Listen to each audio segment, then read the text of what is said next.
Kanchipuram వకుడా silks నాణ్యత మా ప్రాధాన్యత. మదీనాగూడ, మియాపూర్, హైదరాబాద్ లో త్వరలో శుభారంభం.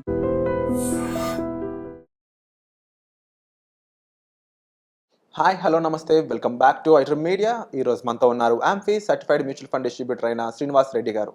చాలామందికి హోమ్ లోన్ అనేది తీసుకున్నప్పుడు తక్కువ ఇంట్రెస్ట్ రేట్కే వస్తుంది, ఒక 8% 9% వస్తుంది అనిపించినా కానీ వెళ్ళే కొద్దీ కట్టలేకపోతున్నాం అనే భయం, లాంగ్ టైం పీరియడ్, ఇవన్నీ కూడా హోమ్ లోన్ ఎలా క్లోజ్ చేసుకోవాలి అనే వారికి పెద్ద డౌట్గా మారిపోయింది.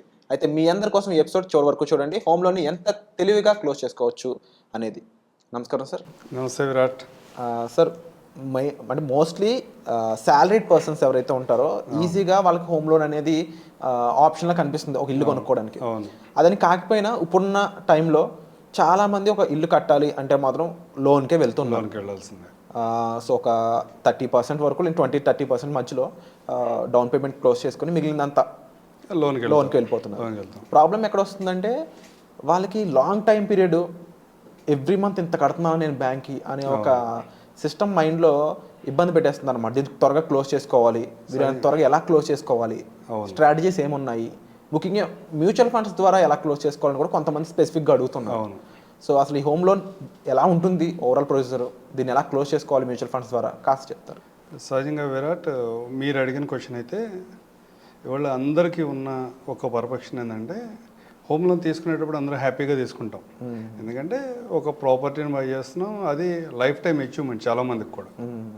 అది ప్రౌడ్గా ఫీల్ అయ్యే మూమెంట్ కాబట్టి ఆ టైంలో హోమ్ లోన్ తీసుకుంటున్నాం, అంత అయిపోతుంది. అయిపోయిన తర్వాత వీళ్ళు ఈఎంఐస్ పే చేయడం మొదలుపెట్టిన తర్వాత 30 years పే చేయాలి అంటే every year out standing balance ఒకటి చెక్ చేసుకుంటూ ఉంటారు. ట్యాక్స్ ఫైలింగ్ కోసం కానివ్వండి, లేకపోతే మన అవుట్ స్టాండింగ్స్ ఎంత నేను చూసుకోవడం కోసం. చూసుకున్నప్పుడు ఏం చేస్తారంటే వీడు ఈఎంఐ క్యాలిక్యులేట్ చేస్తారు. ఎంత ఇయర్లో మనం ఎంత డౌన్ పేమెంట్ చేసాము, ఎంత ఈఎంఐగా పే చేసాము, ఇంకా అవుట్ స్టాండింగ్ ఎంత ఉందని చూసినప్పుడు ఎర్లీ ఇయర్స్లో ఇంట్రెస్ట్ రేట్ మాత్రమే చాలా ఎక్కువ పాటు వెళ్ళిపోయి ఉంటుంది. మీకు ఏదైతే down payment out standing amount చాలా తక్కువ మైనస్ అయి ఉంటుంది.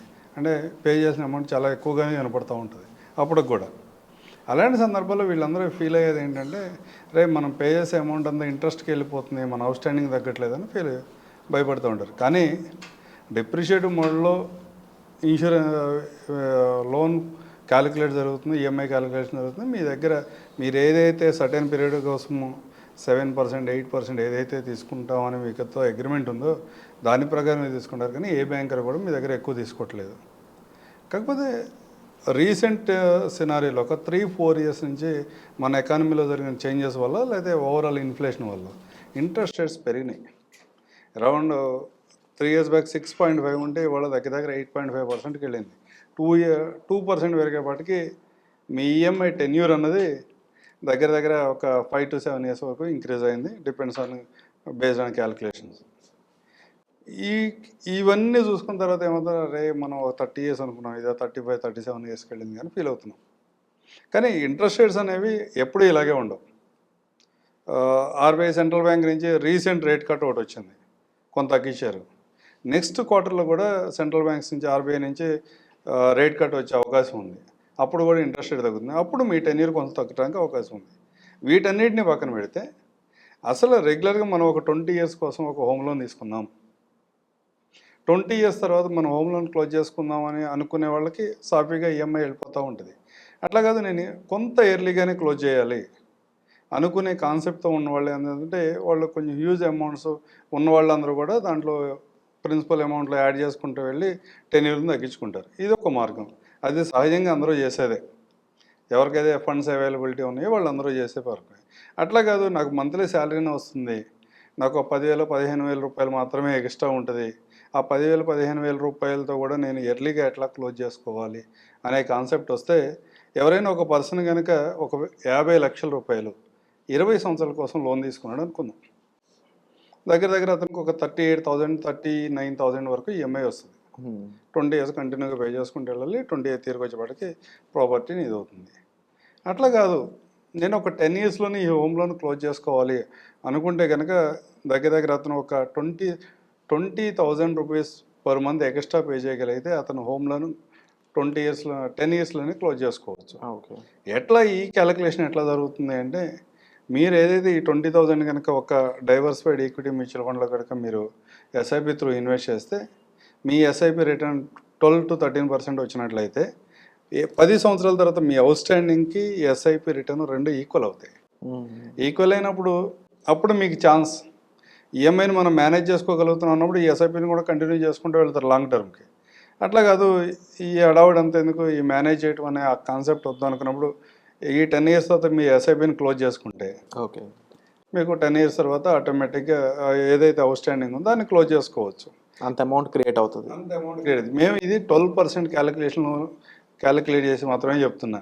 అట్లా కాదు మార్కెట్ ఇవాళ స్మాల్ అండ్ మిడ్ క్యాప్ సెక్టార్లో దగ్గర 20%, 25% కరెక్ట్ అయిందన్న తర్వాత కూడా యావరేజ్ మ్యూచువల్ ఫండ్లో రిటర్న్స్ క్యాలిక్యులేట్ చేస్తే దగ్గర 17% యావరేజ్ రిటర్న్ ఉంది లాస్ట్ 10 years. వావ్, హిస్టారికల్ గా 12 చెప్తారు, బట్ ఇప్పుడు ఎంత దారుణంగా పడినా కూడా ఇంత దారుణం పడిన తర్వాత కూడా దగ్గర 17% యావరేజ్ రిటర్న్ ఉంది.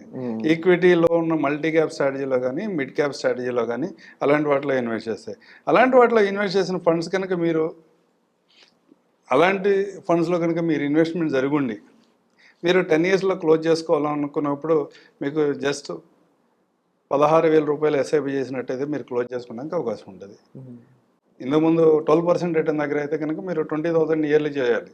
కానీ 15% రిటర్న్ మన పోర్ట్ఫోలియోకి వచ్చినట్లయితే మీకు 16,000లో మంత్లీ ఇన్వెస్ట్ చేస్తే కూడా అయిపోతుంది. అట్లా కాదు లాస్ట్ 3-4 months బ్యాక్ ఈ పోర్ట్ఫోలియోస్ అన్ని వాళ్ళు ఏవైతే 17-18% రిటర్న్లో కనపడుతున్నాయో ఈ పోర్ట్ఫోలియోస్ అన్ని కూడా 3 months బ్యాక్ 4 months బ్యాక్ వెళ్ళి చూసినట్లయితే అవన్నీ దగ్గర 20-25% ఉండేవి. మీ హిస్టారికల్గా మీరు ఈరోజు స్టార్ట్ చేశారు, నెక్స్ట్ 10 years తర్వాత కనుక మీ పోర్ట్ఫోలియో 22% ఉంది అనుకోండి, ఎక్స్పెక్ట్ చేస్తే దగ్గర ఒక 20% ఎక్స్పెక్ట్ చేస్తే కూడా మీ ఎస్ఐపిని 12,000 రూపాయలతో మీ లోన్ అవుట్ స్టాండింగ్ని 10 yearsలో క్లోజ్ చేసుకోవచ్చు. ఇది ఎవరికి? నా దగ్గర ఎక్సెస్ మనీ ఉంది, ఒక 10,000, 15,000, 20,000 నా దగ్గర ఉంది, ఆ మనీని నేను ఇన్వెస్ట్ చేసుకోవడం ద్వారా ప్రాపర్గా క్లోజ్ చేసుకుంటా అనే వాళ్ళ కోసం ఇది. అట్లా కాకుండా నేను ఏమీ చేయలేను, నా దగ్గర ఎక్సెస్ మనీ ఏం లేదు, ఓన్లీ నా దగ్గర ఇప్పుడు ఏదైతే 20 years కోసం నేను ఏదైతే పే చేయగలుగుతానో అది మాత్రమే పే చేస్తాను అనే వాళ్ళకి కూడా ఇంకో మార్గం చెప్తాం. దాంట్లో ఎలా ఉంటుంది అంటే, సపోజ్ మీరే ఉన్నారు, ఒక 50 లక్షలు లోన్ తీసుకున్నారు 20 years అని. మావాడి మ్యూచువల్ ఫండ్ అడ్వైజర్ ఏం చెప్తారండి, మీకు అవకాశం ఉంటే కనుక 20 years కాదు టెన్యూర్ని 30 yearsకి పెట్టండి, డైరెక్ట్గా మీ క్యాలిక్యులేషన్స్లోకి వచ్చేస్తారు. 30 years పెడుతుంటే నేను ఇంత ఇంట్రెస్ట్ పే చేస్తున్నా, ఇన్ని సంవత్సరాలు పే చేస్తున్నా, ఇదంతా నాకు లాస్ కదా, నేను ఇక్కడ 20 yearsలో అయితే ఇంత ఈఎంఐతో పే చేస్తే నాకు ఇంత ఇన్వెస్ట్మెంట్ అవుతుంది, ఇక్కడ ఎక్స్ అమౌంట్ ఎక్కువ వస్తుంది కదా అని మనం క్యాలిక్యులేట్ చేస్తాం. అది సహజంగా ఓవరాల్ సినారియో మనం చూసుకున్నప్పుడు అది కరెక్టే. కానీ మీరు ఏదైతే 20 సంవత్సరాలు ఈఎంఐ కంటిన్యూ చేద్దాం అనుకున్నప్పుడు మీరు 43,000 రూపీస్ ఈఎంఐ పే చేస్తారు ప్రతి నెల. 43కి మీరు సిద్ధంగా ఉన్నారు. మేమేమంటామంటే 20 సంవత్సరాలు కాకుండా మీ టెన్యూర్ని 30 yearsకి పెంచుకోండి. 30 years పెంచుకున్నట్టయితే మీరు 38,000 మాత్రమే ఈఎంఐ పే చేయాల్సి వస్తుంది. మిగతా ఏదైతే ఈ గ్యాప్లో ఏదైతే అమౌంట్ ఉందో ఈ 5,000 రూపాయలని ఎస్ఐపిగా ఇన్వెస్ట్ చేసినట్లయితే మీరు 30 years మైండ్లో ఫిక్స్ అయ్యి మీరు ఈఎంఐ కంటిన్యూ చేస్తున్నా కానీ మీరు 17-18 years మధ్యలోనే మీ ఇన్వెస్ట్మెంట్ మీ హోమ్ లోన్ క్లోజ్ చేయొచ్చు.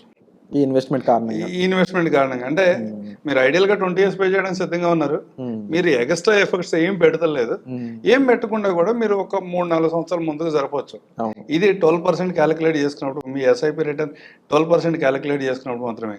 అట్లాగే 15, 16, 17% కనుక మీ ఎస్ఐపిస్ మీద రిటర్న్ జనరేట్ చేయగలిగితే 17 కల్లా 15 yearsకే క్లోజ్ చేయొచ్చు. అట్లా మీకు ఆ గ్యాప్ ఉంటుంది. కానీ ఈ వీడియో చూస్తున్న ఎవరైనా సరే ఎక్సెల్ క్యాలిక్యులేషన్ చూసి మోసపోవద్దు. మార్కెట్లో రకరకాల సందర్భాల్లో రకరకాలుగా మార్కెట్ బిహేవ్ చేస్తూ ఉంటాయి, విపరీతమైన కరెక్షన్స్ కూడా చాలా సందర్భాలు ఓన్గా హ్యాండిల్ చేయలేని సిచ్యువేషన్, ఓన్గా హ్యాండిల్ చేయలేని సబ్జెక్ట్ కాబట్టి అవును జనరల్గా మీరు చెప్పిన థియరీ అనేది అప్లికబుల్ చేయాలి, ప్రాక్టికల్గా వర్కౌట్ చేయాలంటే కాస్త ప్రొఫెషనల్ స్కిల్ అనేది ఉండాలి. ప్రొఫెషనల్ స్కిల్తో పాటు పేషెన్సీ ఉండాలి. పేషెన్స్ ఉండాలి. మార్కెట్లో మనం రెగ్యులర్గా చూస్తూ ఉంటే ఇన్ని లక్షల కోట్లు ఆవరి అని మనం మాట్లాడుకుంటూ ఉంటాం. వీటన్నిటిని చూసి భయపడి మార్కెట్లోంచి బయటకు వచ్చే లెక్క అయితే మీరు ఈ స్ట్రాటజీని ఫాలో కావద్దు. పర్టికులర్గా ఈ 5,000 రూపాయలు ఏదైతే ఉందో 5,000 రూపాయలని 100% మీరు ఈక్విటీ మ్యూచువల్ ఫండ్లో ఉంచి లాంగ్ టర్మ్ హోల్డ్ చేసుకోగలుగుతాను అనుకుంటే మాత్రమే ఓకే. మీరు ఈ స్టడీ అప్లై చేయాలి. అట్లా కాకుండా ఈ 5,000 రూపాయలు ఎక్కడికో వెళ్తాయి. ప్రాపర్గా మీరు మేనేజ్ చేయలేకపోతే కనుక, డిసిప్లిన్ లేకపోతే కనుక 5,000 రూపాయలు ఎక్కడో ఖర్చు పెట్టేశారు. కానీ ఈ అడ్వైస్ తీసుకోవడం వల్ల మీ 30 years లోన్ టెన్యూర్ అయితే ఉంటుంది. వీటన్నిటిని కూడా కొంచెం జాగ్రత్తగా గుర్తుపెట్టుకుని ఏ విధమైన ప్రాసెస్ని ఫాలో కావాలని మీ పర్సనల్ ఫైనాన్స్ డిసిప్లిన్ ఆధారంగా డెసిషన్ తీసుకోండి. Wonderful sir. సో సార్ చెప్పిన ఈ విషయం అనేది ఒక థియరిటికల్గా మీకు అర్థమైంది అనుకుంటున్నాను. అది ప్రాక్టికల్గా ఎలా చేయాలి అనే దానిపై మీకు సలహా కావాలి అనుకున్నట్లయితే మీరు డైరెక్ట్గా సార్ని సంప్రదించవచ్చు.